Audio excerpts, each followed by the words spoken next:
Traduire une situation par un système de deux équations du premier degré à deux variables.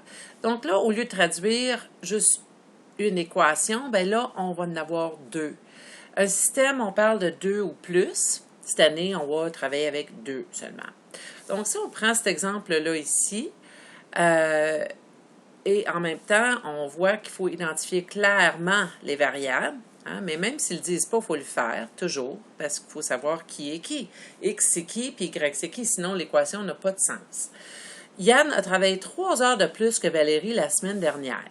Déjà, on sait que ce qu'on ne connaît pas, c'est le nombre d'heures. On sait qu'il y en a un qui a travaillé 3 heures de plus que l'autre, mais on ne sait pas vraiment le nombre d'heures. Donc, ça serait ça l'inconnu. Hein, dans les deux ici, à identifier, on aurait, mettons, le nombre d'heures travaillées par Yann et l'autre, le nombre d'heures que Valérie a travaillé. Ensemble, ils ont reçu 95 $. Ça, on va revenir à ça, puis on va parler aussi du 5 $. Évidemment, en tout cas, je ne sais pas ce qu'ils font comme travail, mais c'est pas très légal de juste recevoir ça. Ça doit être une très, très, très vieille question. Donc, ce qu'on a ici, j'ai mis le nombre d'heures travaillées par Yann ou de Yann à X et Y, le nombre d'heures travaillées de Valérie. Encore une fois, ça peut être lui pour Yann et lui pour Valérie, c'est pas grave. C'est juste qu'il faut le dire pour qu'on puisse se comprendre. Puis, naturellement, si les deux sont échangés, bien là, l'équation ne sera plus pareille non plus. OK, on continue. Là, je l'ai mis comme ça. Yann a travaillé 3 heures de plus que Valérie. Donc, Yann, la quantité d'heures que Yann a travaillé, donc le nombre d'heures, je devrais dire, là, est plus lourd, tu sais, c'est plus grand que Valérie. Donc, c'est débalancé comme ça. Je vous ai donné le truc de toujours prendre le même pour le grossir. Donc, j'ai dit, prends le plus petit, grossis-le. Ou encore, prends le grand et diminue-le. Ici, mon truc, c'était de prendre le petit puis de le grossir. Donc, on sait qu'il y a 3 heures de plus. Yann a travaillé 3 heures de plus. On ne sait pas combien lui, combien elle, mais on sait que si je prends ce qu'elle a travaillé et j'ajoute 3 heures, ça va donner la même quantité que, le même nombre d'heures, que Yann. Donc, si je prends ça, Yann, c'est X. Ça va être la même chose que Valérie, qui est le Y, plus 3. Donc, la plus petite quantité plus 3 égale la plus grande quantité. Ça peut être ça. Comme je vous avais montré dans l'autre vidéo, là, ça pouvait être aussi le grand moins le petit qui donne 3. Puis ça peut aussi être le grand moins le 3 heures qui donne le nombre d'heures de Valérie, hein, qui est Y, là, ici. Là. Bon. Je l'ai mis comme ça parce que c'était mon conseil là, de prendre le petit, d'ajouter, puis de le grossir, dans le fond, pour donner le plus gros. Ensemble, ils ont reçu 95 $. Bon, comment tu fais pour calculer ton salaire? Si tu sais que tu vas faire, mettons, dans l'ancien temps, là, il faisait 5 $ de l'heure. Bon, mettons. On sait qu'à chaque fois que tu fais une heure, que tu travailles une heure, tu as 5 $. Tu fais 2 heures, tu as 10 $. 3 heures, tu as 15 $. Donc, tu prends ton nombre d'heures, tu le multiplies par 5 pour avoir une quantité d'argent. Donc, ça veut dire que si tu prends le nombre d'heures que Yann a travaillé et tu multiplies ça par 5, ça va donner une quantité d'argent. Tu prends le nombre d'heures que Valérie a travaillé, elle aussi a fait 5 $ de l'heure, bizarrement, et ça fait aussi une quantité d'argent. Et ça, en tout, ça donne 95 $. Donc, dans une équation, il faut se rappeler que, tu sais, argent plus une quantité d'argent donne une quantité d'argent. Là, ça, c'est équilibré. Tu sais, tu ne peux pas avoir, mettons, les gens qui vont écrire X plus Y donne 95, ça n'a aucun bon sens parce que ça, c'est un nombre d'heures. Ça, c'est un nombre d'heures. Puis là, d'un coup, tu as de l'argent. Ça ne marche pas. Il faut vraiment que tu prennes le nombre d'heures fois le salaire horaire pour que ça fasse une somme d'argent, comme ici. Tandis qu'ici, j'ai un nombre d'heures, un nombre d'heures, un nombre d'heures. Donc, tout est équilibré dans les unités aussi. Le prochain ici qu'on va regarder, c'est la lettre C. Dans sa tirelire, Esther compte 115 pièces de monnaie en pièces de 25 cents et de 10 cents, de 10 sous. Elle possède ainsi un montant de 18,70. Là, j'aimerais ça que tu t'imagines Esther à terre sur son plancher dans sa chambre. Elle a vidé sa petite banque, là, puis elle a juste des 25 cents puis des 10 cents. Puis là, on sait que quand on compte, ben c'est bien rare qu'on compte un 25 cents, ensuite un 10, puis là un autre 10, puis un 25 cents. On met tous les 25 cents ensemble, on met tous les 10 sous ensemble, hein? Puis là, on compte combien qu'il y en a. Donc, le nombre de 25 cents fois la valeur, plus le nombre de 10 cents fois sa valeur, là, on va avoir le montant en tout qu'elle a dans sa petite banque, dans sa tirelire. Donc, qu'est-ce qu'on ne sait pas? On sait la valeur, on connaît la valeur de chaque pièce, mais on ne sait pas combien qu'il y en a de chaque. Donc, ça, c'est l'inconnu. On ne sait pas, on sait qu'en tout, il y en a 115. Fait qu'on sait déjà qu'il va y avoir une équation qui va ressembler à le nombre de 25 cents plus le nombre de 10 cents va donner 115. Parce que la somme des deux quantités vont me donner une quantité totale de 115. Donc ça l'aide déjà à voir ce qu'on va mettre comme X puis Y. Donc, mettons que X, ça serait le nombre de 25 cents et Y, le nombre de 10 sous, de 10 cents, 10 sous. Bon. On a un nombre de, et ça donne un autre nombre de pièces.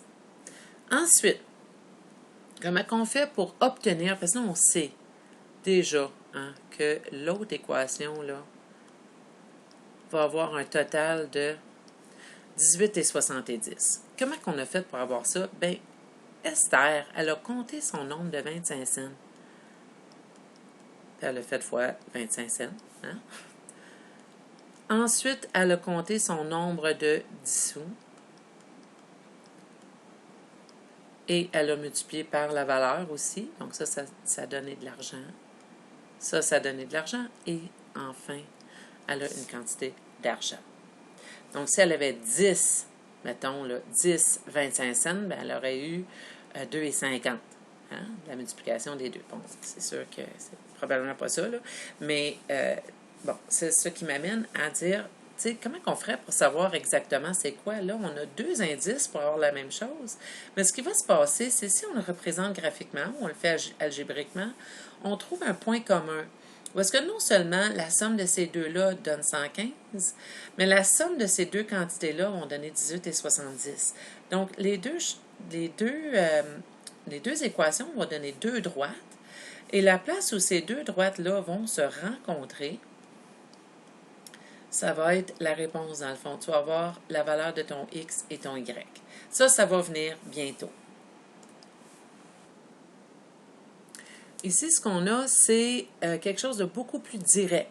Le coût de 2 pantalons et 3 chemises est de 170 $. Ça, c'est comme une facture. Taxe excluse, bien ça, mettons qu'on ignore ça pour l'instant. Celui d'un pantalon et de 2 chemises, donc on aurait un pantalon et 2 chemises, est de 97 $. Finalement, tu as 2 factures. Avec 2 factures, dans la vraie vie, là, même si tu ne savais pas le prix de un et de l'autre, si tu avais 2 factures avec les mêmes éléments, tu pourrais justement algébriquement trouver c'était quoi le prix de chaque élément. Donc, ici, qu'est-ce qu'on ne connaît pas? On ne connaît pas le prix. Donc, au lieu de dire le nombre de pantalons, le nombre de chemises, c'est pas vrai là, que c'est inconnu. C'est un inconnu là, ici. Là. On connaît, il y en a 2, il y en a 3. Dans l'autre, il y en a 1, il y en a 2. Donc, ce qu'on aurait ici, c'est le prix d'un pantalon et le prix d'une chemise. Ça aurait pu être le coût, hein? En autant que tu identifies, c'est ce que tu cherches, le prix, le coût là, de chaque élément. Donc, qu'est-ce qu'on pourrait dire ensuite? Bien, dans une situation, tu as 2 pantalons, donc 2 fois le prix d'un pantalon, plus 3 fois le prix d'une chemise, et ça te donne 170 pièces comme facture. Ensuite, tu aurais un pantalon, donc un X. Tu n'es pas obligé de mettre le 1, il est sous-entendu, là. plus 2 chemises, 2 fois Y, et ça coûte 97 $. Donc, puis si tu mets le 1, c'est pas la fin du monde, là, à un moment donné, à force d'en faire, tu ne le mettras plus, de toute façon, c'est pas grave. Bon, ici, on voit clairement que, tu sais, il n'y avait pas d'équilibre à faire, c'est qui le plus gros, puis tout ça. C'était vraiment, là, t'en as 2, t'en as 3, ça donne ça. Voilà. Donc, ceux-là sont beaucoup plus faciles à faire, si vous voulez, là. Le prochain. La différence entre deux nombres est 16. Le double du plus grand ajouté au triple du plus petit donne 242. Bon, premièrement, je sais que ce que je viens de lire vous a levé le cœur, là, mais c'est pas grave, OK? On va le relire, puis on va l'avoir. La différence entre deux nombres est 16. Si on est capable de faire ça, là, on sait qu'il y a quelque chose qui donne 16, premièrement. Là, attention, puis la différence, on sait que c'est un moins. La différence entre deux nombres est 16. Tu peux mettre x moins y ou y moins x. Mais là, fais attention. Si tu as dit que x, c'est le grand nombre, puis ça a donné un positif ici, bien, il faut que tu dises que le grand moins le petit donne 16. Si tu fais le petit moins le grand, ça va donner moins 16. Tu sais, tu peux un grand nombre moins un petit nombre. Là. Comme par exemple, si on fait 5 moins 2, ça va donner 3. 2 moins 5, bien, ça donne moins 3. Donc, pour avoir un positif ici, il faut que tu fasses le grand moins le petit. Donc, c'est pour ça que j'ai fait x moins y, parce que moi, j'avais mis le grand à x. Ensuite, on dit le double du plus grand ajouté au triple du plus petit donne, en tout cas, on sait que ça donne 242. C'est évident qu'il va falloir qu'on relise ça. Le double du plus grand, donc ça, c'est 2x. Oups. Ajouté au triple du plus petit, donc ça veut dire que le triple du plus petit, il était déjà là, et on y a ajouté 2x par la suite. Ici, tu sais, ça ne fait pas une grande différence côté mathématique à cause qu'on a un ajout. Et si on fait 3y plus 2x ou 2x plus 3y, ça ne change rien. Mais la façon que la phrase est dite, le double du grand a été ajouté au triple du petit. Donc, pourquoi j'insiste sur ça? C'est parce que si ça avait été enlevé, si ça n'avait pas été ajouté, mais autre chose, comme s'il y avait eu une soustraction, quelque chose comme ça, bien, ça aurait fait une différence. Il y aurait eu une différence mathématique. Prochain exemple. Le périmètre d'un rectangle est de 84. La longueur dépasse la largeur de 8 cm. Donc, ça veut dire que la longueur du rectangle, là, j'ai fait un rectangle, on va dire, puis la longueur dépasse la largeur de 8 cm. Ça veut dire que la longueur est évidemment plus longue, là. Il va falloir qu'on identifie ici ce qu'on ne connaît pas. On ne sait ni la longueur ni la largeur. Je pourrais mettre un X là, puis un Y là. Je pourrais mettre un X ici, puis un Y ici. C'est pas grave, là. OK? Je pourrais faire ceci. Donc, la mesure de la longueur, j'ai décidé de le mettre à X, puis Y, la mesure de la largeur, pour aller comme avec mon dessin. Autre chose, tu sais, si je m'en viens ici, puis j'écris tout de suite, mettons, 2X plus 2Y donne 84. Ben oui, je sais bien là, que ça vient du périmètre, mais toi, il faut que tu le dises, ça. Il faut que tu expliques tes choses. Personne n'a dit qu'on doublait la largeur et on doublait la longueur, puis ça donnait 84. On a dit que le périmètre donnait ça. Donc, toi, il faut que tu passes par l'étape de dire, OK, le périmètre, c'est un peu comme dans l'ancien temps, quand on disait, je sais que le périmètre d'un rectangle est, mais ici, tu l'annonces. Périmètre d'un rectangle, c'est 2 fois la longueur plus 2 fois la largeur. Si toi, tu l'as vu comme ça dans ta vie, longueur plus largeur, ça c'est un L, fois 2, c'est pareil. Et naturellement, ben, tu sais, même si tu faisais L plus L plus L plus L, tu sais, c'est pas plus grave qu'il faut, ça va tout donner la même affaire anyway. 2 fois L, ça revient à la même chose. Donc, 2 fois, c'est vrai, 2 fois la longueur plus 2 fois la largeur, ça donne 84. Donc, Après ça, on a la longueur dépasse la largeur de 8. La longueur est égale à la largeur, ça c'est pas vrai. La largeur est plus petite. Hein? Fait que si on prend la largeur et on y ajoute 8 cm, ça donne la même mesure que la longueur. Donc, encore l'histoire de l'équilibrer avec la balance. J'ai ajouté 8 au plus petit des deux et ça m'a donné le égal ici, là, qui est vrai maintenant avec la longueur. Dans le prochain vidéo, on va voir comment on trouve la solution d'un système d'équations. Donc, soit graphiquement ou une des 3 méthodes algébriques. Pour trouver, ici, on a 2 équations, mais on ne sait pas plus qui ou combien mesure la longueur et la largeur, mais avec les 2 indices qu'on a là, on va pouvoir le trouver. Donc, à bientôt!